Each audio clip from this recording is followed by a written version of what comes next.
Hey, this is Brimstone. You're watching AFK away from the keyboard. Ain't no better place to be than right here watching now.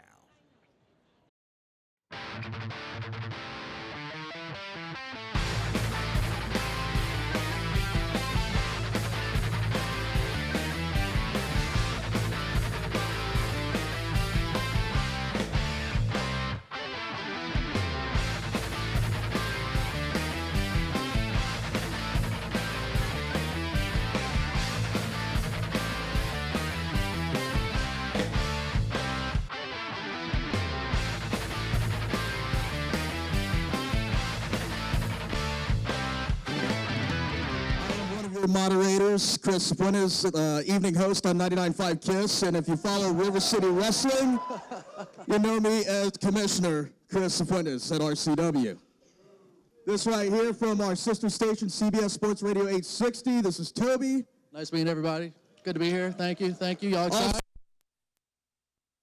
Hey, man, I ain't that big of a mark. All right, how many wrestling fans we got here? Seriously. That's what I... Every time wrestling is in San Antonio, this is probably one of the best cities to put on a wrestling show. So who's ready for our panel today? Love it. Let's introduce our panelist. She is the 9th wonder of the world. Welcome, Chyna.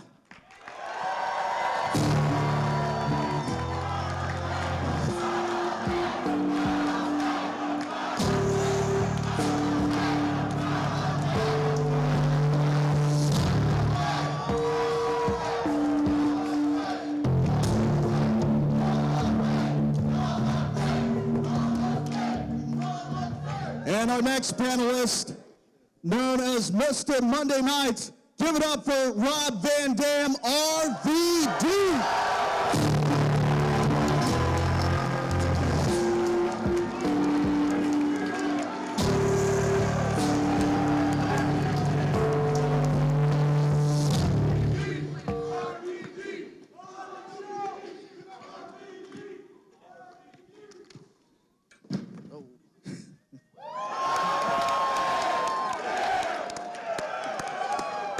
Chyna, R.V.D., welcome to San Antonio and Alamo City Comic-Con. How you guys doing? Dude, we're on a talk show.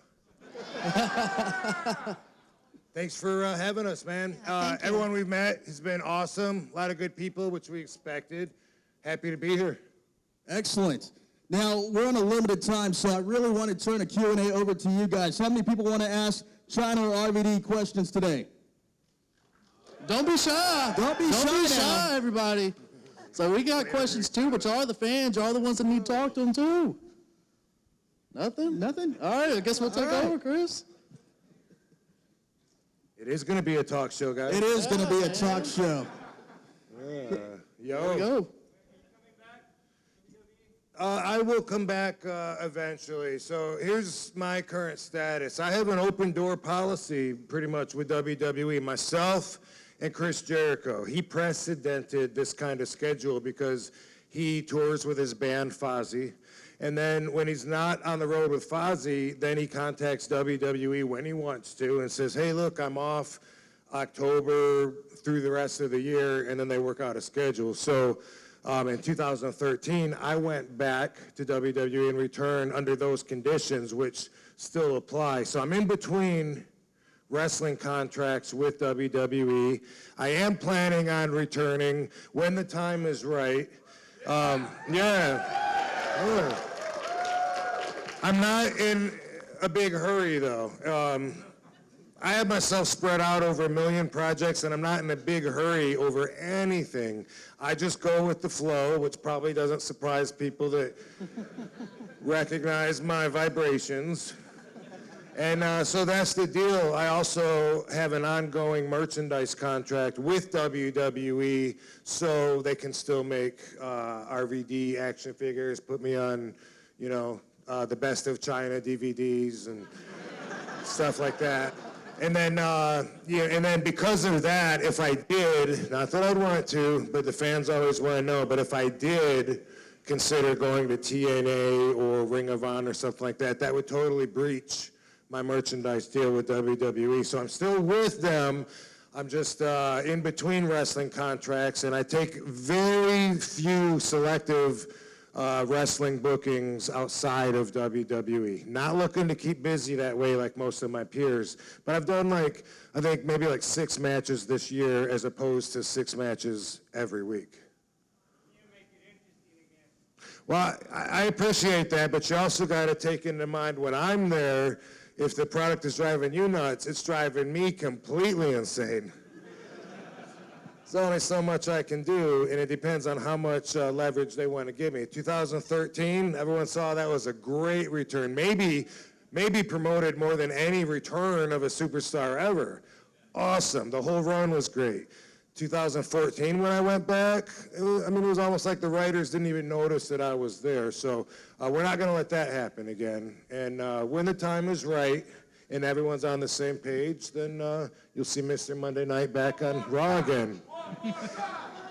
I gotta admit, it might only be one more time. It might be a few more times, I don't know, but I'm definitely at that end of my career, for sure. Thank you, sir. Yes, ma'am, at the mic. Okay, is this working? Okay, I just had a quick question. In terms of the storylines and everything, how much input are you guys able to give, in terms of, where the stories head? I'm sick of hearing myself talk already. You want to try this, or tag? Okay, tag. Well, I know for me, right from the beginning, it was all about the guys, and who I was working with. And I knew that I was in a very particular situation.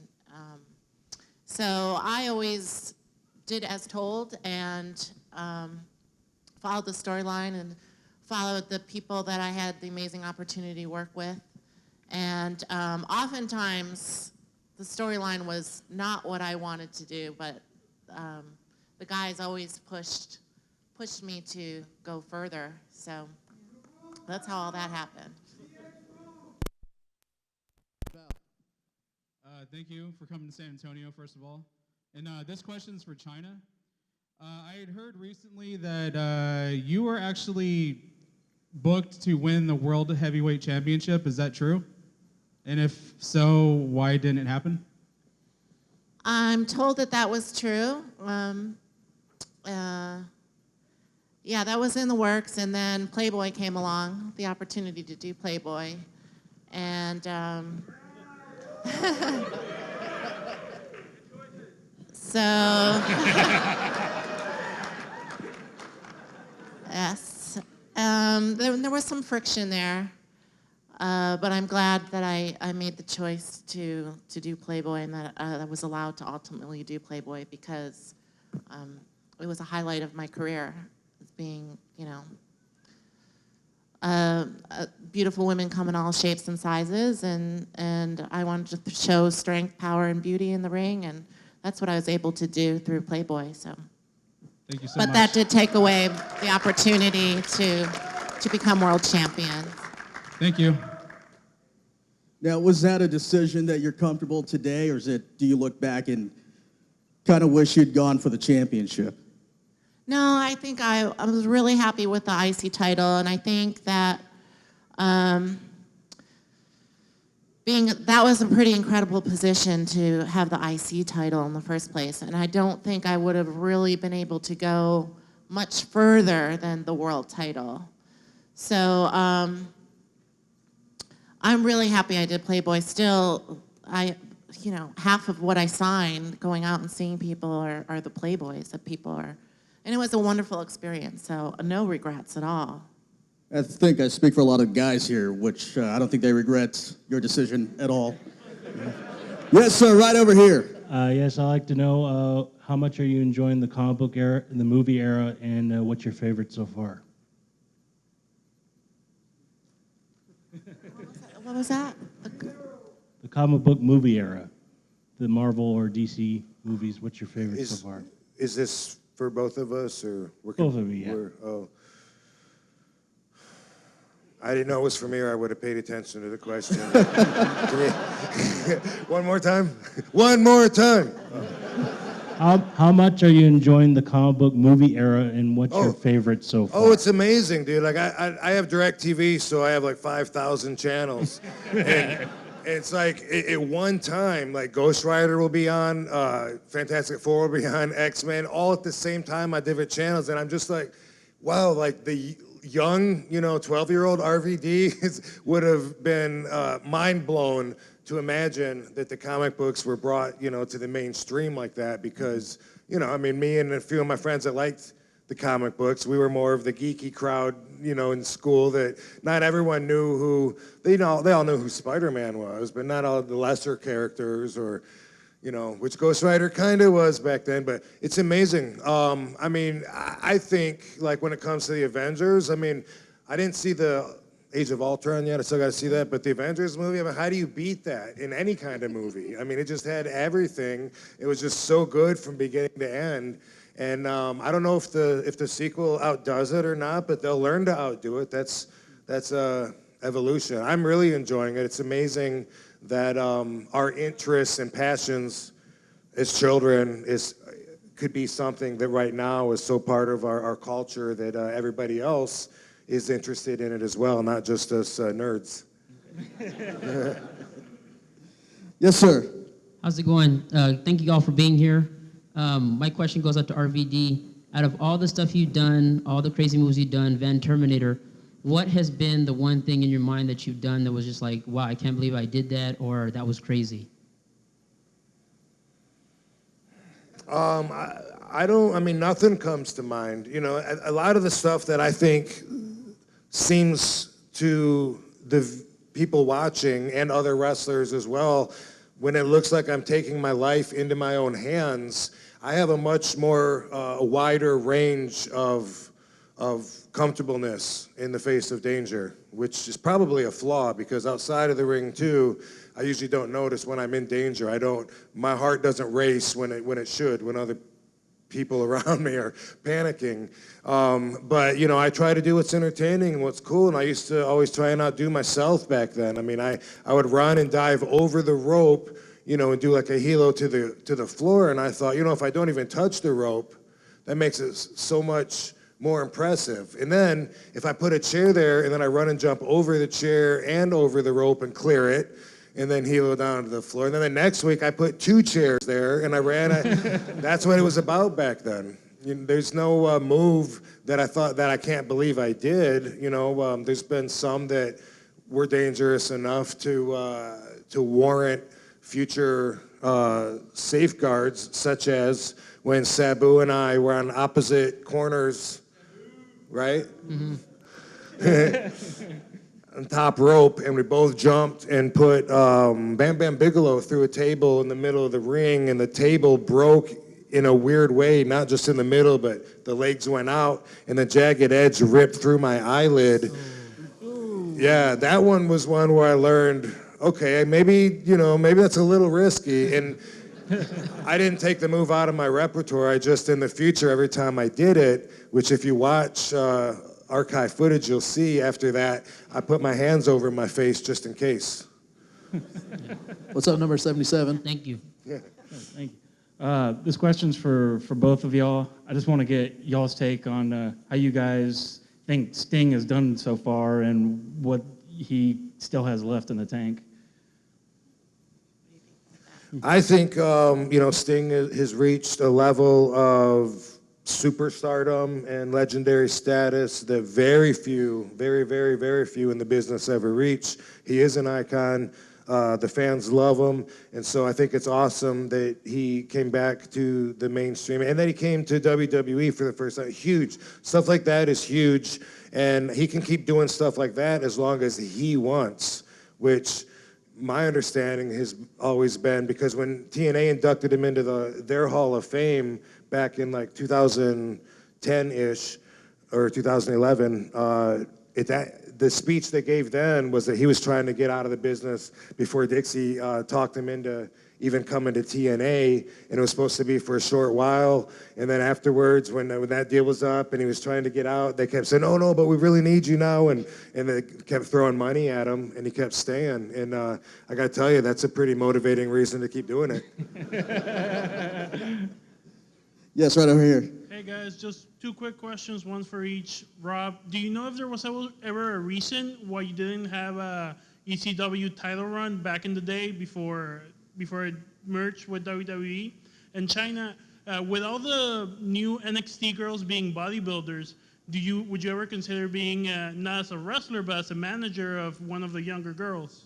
Thank you. Did that make no sense? Oh, I was really,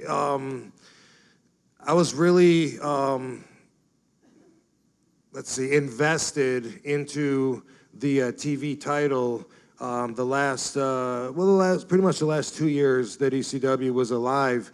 And in the fans' traditional frame of mind, they think, well, okay, the heavyweight championship is the big one. That's the King's Crown. The other ones are lesser titles. What I did was I added so much credibility and I ascended the value of the TV title to where the fans would all tell me that my match was the one they were looking forward to. So that became important to me and became my mission. I wanted to have the best match on the card, regardless of who I was with. Could be Little Guido, could be One Man Gang, anything in between. And to me, I was trying to be the best worker I could be, in the business. I was putting it all together, building my superstar position. And that was a big part of it, was trying to make the TV title mean at least as much, if not more, than the heavyweight championship. So that way we had two different pillars within ECW that were both such a strong part of the foundation. Mike Awesome at the time, RIP, he was the heavyweight champion, and he was an awesome heavyweight champion. I mean, he's like 300 pounds. He doesn't need to dive from the top rope over the guardrail to the crowd, but he would do that. He was a great representative, an extreme champion, and I wanted one day, after building the TV title up enough, to have title versus title to where the fans would look at it as if they were on equal ground, not a King's Crown and a lesser title. And I was doing it, and that's why I was backing up being the whole effing show back then, having as long as I wanted every night, 10 minutes, 20 minutes, 30 minutes, that wasn't a factor. And I was able to go out there as the whole effing show and get for myself reward, feeling like I did have the best match tonight, or I did give them their money's worth. So that was that's all part of why that was artistically my favorite time in my career. If the title doesn't matter, then why go for it? But if you elevate it, then both titles are worth something. It's a classic case of the man making the title instead of the title making the man. Very well put. Do you remember your question? Yes, I do. Well, as far as what's been happening in the wrestling for women, I've kind of been on as many people know, I've been on a long sabbatical in Japan, and so I really haven't watched how things have been progressing at all. But learning from the guys, all my life in the ring, when I wrestled the women, the few times that I did wrestle the women, it was actually really hard for me because I don't know, it's just different. I'd been trained by the guys and, match by match. And so when I wrestled the women, it was actually quite difficult for me. But I can totally see mentoring or helping out, because I think that I'm kind of that happy medium that, I can see when they wrestle a lot of things that, I'm feeling inside that I would love to, show them or help them, or, I can see the matches in my head when I watch them wrestle. But, yeah. Is that the question? Answer the question? Can I add, when it comes to lady wrestlers in the business, being jacked, by the way, I always consider her the OG, don't you? For sure, for real. Thanks. Thank you. See, and that's what it's all about. But also, I would really love to see some of the women like Jacqueline and Molly Holly and Ivory. They were really great in the women's division, I thought, and I'd love to see them back here, mixing it up with the women too, because I thought they were really talented and brought a lot to the women's division. because now they have girls like Alexa Bliss and Dana Brooke, which were bodybuilders, and now they're bringing them in. So I just figured it'd be an obvious choice for you to be paired with them. Well, the thing is that, necessarily being big doesn't make you a great wrestler, and you have to have the athletic ability and the look and the ability to carry your own, and, to hold, this is not, that was a gift for me and a privilege every day, and it was an anomaly, and I don't think it'll ever happen again, but, I realize that, and so, for anybody, male or female, it's just not a look. You have to put it all together and have that something that makes you a superstar, something special. Thank you. Yes, ma'am. Rob, I hope you have a speedy recovery. Were you partying on the Riverwalk last night? Knowing you probably were. 420. But my question is for the both of you. We all know Chyna deserves to be in the Hall of Fame.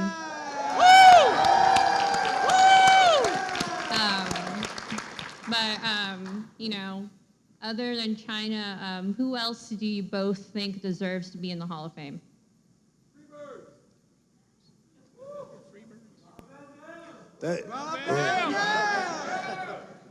That's a really hard question because, every year there's a whole new generation of inductees, you know what I mean? And I think that, I think there's so many wrestlers in every generation that would be candidates. Are you thinking of wrestlers nowadays, or you're thinking of legends? Because I know it was like a big deal. Everyone wanted Randy Savage for the longest time, and then he finally got in. I don't know who all's in there. Piper should be in, right? He's in. Yeah, he's He is in. Yes, sir. Well, there you go. See, they're doing it right. But obviously, I expect John Cena someday to be in it. He's been carrying the company on his back for Face of the franchise. long, long time. Triple H will put himself in there. However that works. Yeah, he should be in there too. So that for me, I feel like all these, Undertaker, of course, all of these are candidates. And I used to not understand it because I didn't understand the celebrity part. So I thought there was no credibility to it because I was like, what? Pete Rhodes is in the Hall of Fame? What? But I kind of understand now there's different categories. And when it comes to, the wrestlers that have really been instrumental in helping the industry move forward. There's so many. Everyone that you think is a probably or maybe, I agree. Thank you. Yes, sir. Yeah, this one is for Chyna. I want to know what was it like to be the very first woman Intercontinental Champion? Amazing. Absolutely. You deserved amazing. it, ma'am. And it's like I wasn't hearing it till, even recently. It's like, even more so that I'm finally realizing it, how special it was. You deserve it, and you deserve the Hall of Fame also. Thank you. I'm going to be right with you, pal, but I'll be right with you. I had a quick question, okay, ma'am? What do y'all think about the Intercontinental title not meaning as much as it used to? Since y'all are both former Intercontinental champions, has some prestige to it, but now it's kind of, I don't want to say lower level, but it's on near the bottom of the totem pole when it comes to anything. I just think that, it's 2015, not back in the day when, I just think things have changed. So therefore, it's, things are different. I agree. The emphasis changes, It's like, hey, what happened to the tag team division? Oh, yeah, let's bring the tag team division back. And it's like that. It just depends on, which agents in the office, I think, are beating the other ones out on their ideas getting through. And I don't think much of it. I think, wherever they put the focus, it's temporary. They always do the same thing with referees, too. For a while, they're like, You know, if they don't kick out and the referee, count them out. If they don't get their shoulder up, or if you count to 5 and they don't get off the ropes, disqualify them. We got to have credibility. And then a little while later, that'll way up. I remember when they didn't let us use the top rope. Now, this is a long time ago with Bill Watts. But, I mean, that's just how they go through all this different way. This is what we're going to do from now on that's going to change the business and start really drawing, it's like, I've seen that like so many times over the years where the policy is only today's policy. Yeah. What's up, pal? All right, you guys got the keys to the kingdom. You can book yourself in the main event at WrestleMania. Who's your all's opponent?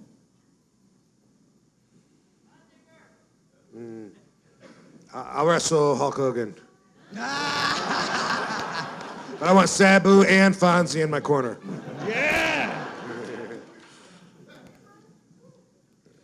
Chyna? I don't know. There's so many good candidates.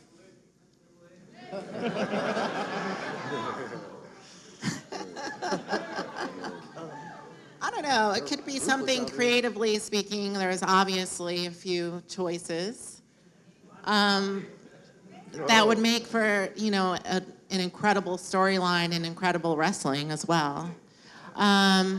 But it also, now that my physique has changed a little bit and a lot of time has passed, it might be, amazing to pick out some fabulous diva and have a great match as well. Thank you. We got time for one more question, ladies and gentlemen. Yes, sir. How you doing? Comic Book Rick here. This is for Chyna. How did it feel when you threw Vince McMahon's ass out of the ring and his neck snapped like a rubber band? That was funny as hell. I always had a lot of fun doing stuff with Vince. Yeah, that was awesome stuff. I thought you killed him good. That was perfect. Well, y'all have a good one. Peace out. Kiss rules. Thank you. Do we have time for just one more right here? I was just going to ask Rob, what was his defining moment that made him realize that he has arrived? That moment where you said, I have arrived. Easy. So I beat Bam Bam Bigelow for the ECW television title, right? And the next show was in Queens, New York, ECW show at the Elks Lodge. And like I said, back then I was always trying to outdo myself, like every TV. Like, what did I do last week? How can I top that this week? So before the show started, when we're in the arena, I'm thinking of how to take it to the next level. extreme. And I go to Paul. I said, hey, Paul, because he was walking by. I said, what do you think about this? I want to take, because I had Mikey Whipwreck that night. I said, I want to take Mikey. I want to crotch him on the guardrail, and then I want to springboard off the other guardrail on the other side of the walkway, and I want to springboard off of there and clear the walkway, and then kick him in the face, like flying kick him. Maybe have Fonzie hold a chair over his face or something like that. Well, what do you think about that? And Paul goes, I don't think it matters what you do tonight. They're gonna love you. I was like, what are you talking about? They are gonna love you. You're gonna be so over tonight, you don't even know. I was like, okay. Like, I had no idea what he was talking about, but he was absolutely right. And that particular night was when I arrived and became a superstar. And fortunately, I never looked back. It's all been smooth sailing since then. Thanks to the fans that followed me and got behind pushing the whole effing show forward. All right, R.V.D. Chyna, thank you for joining us on our panel today. Ladies and gentlemen, give it up for R.V.D. and Chyna.